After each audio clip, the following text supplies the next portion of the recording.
hear me okay? Yeah. Terrific. I've got to say, I really don't know why I've been asked to speak, because Binky, as you know, you've never liked me. You've never liked me, and Johnny, you've ruined my life since the day I met you.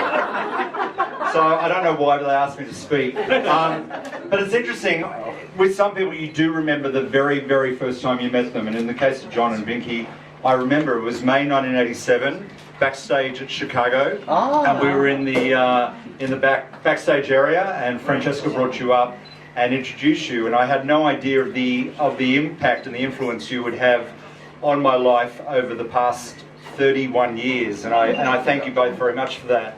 But I think I'm speaking on behalf of everybody when I say that's the impact that you've had on all our lives. You have led by example. You have led by being the people you are. And that has been, I think, one of the greatest things about the two of you. And our country's gone through a great deal of change over the past 12 months. But I think it's very interesting that our Australian society has caught up with John and Binky, not the other way around. So I just want to say thank you. So for being pioneers and being leaders, and by leading by example and by leading by the quality of the people you are, on behalf of everybody here, can I ask you to raise your glass? My glass is here. And say to John and Binky, thank you and congratulations on married life. We love you. John and Binky. Thank you very much, Mr. John Burford. Now we'll have the ceremonial cutting of this is just a ceremonial cake, because you all get to eat or take home a beautiful individual cupcake that has been designed by John and prepared by a lovely lady called Nicole Music. And this is, so if you'd like to approach the cake, all those with cameras.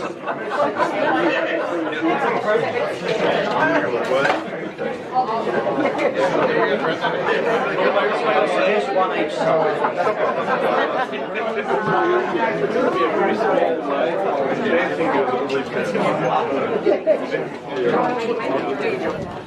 So just turn this one side. They've already turned. I'm already over here. Sorry. Play this one. Beautiful. And for they are jolly fellows, for they are jolly fellows, for they are jolly fellows, and so say all of us, and so say all of us, and so say all of us, for they are jolly fellows, for they are jolly fellows, for they are jolly fellows.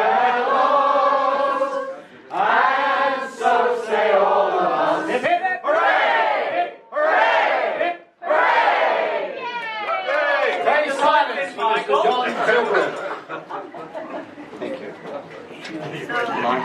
Face the camera. Here we go. Here we go. Face the music. You want to stay here? Don't cry, John.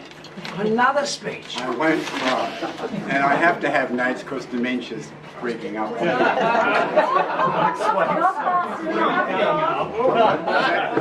It is First of all, I'd like to say welcome, family and friends. We would like to acknowledge that for us to reach this milestone tonight, a lot of people have worked tirelessly to make equality happen. And some of them are here today. Our dear friends from Canberra, Diane and Ian, and Chris and Ivan. They have been really big movers and shakers in the equality movement. Yeah.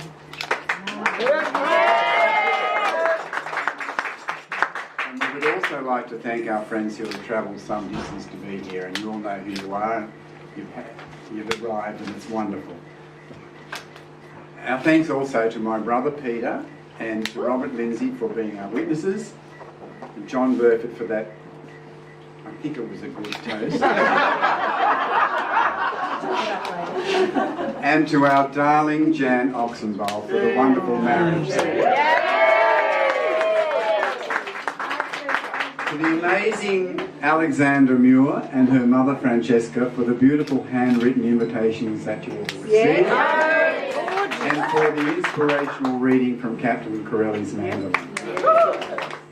Which brings me to three people without whom this event would not have happened. Leonie Lovell for giving up her home to us and supporting us all the way. And to Tom and Joyce Sweeney for all the fabulous decorations, the music which I didn't know anything about, and the general management of the event. Words cannot really express our love and gratitude. You know, the irony of today is that 42 years, Michael and I have always considered ourselves to be married and totally committed to each other. It has been made possible by the ongoing support of our family and friends, and so it is with great pride that I can now say that my husband and I thank each and every one of you from the bottom of our hearts, and now the next chapter of our life begins.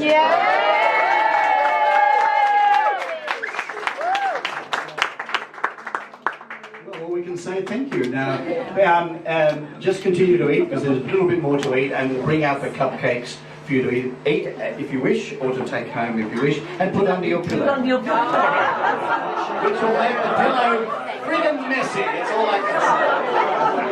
Elsa said, but I didn't.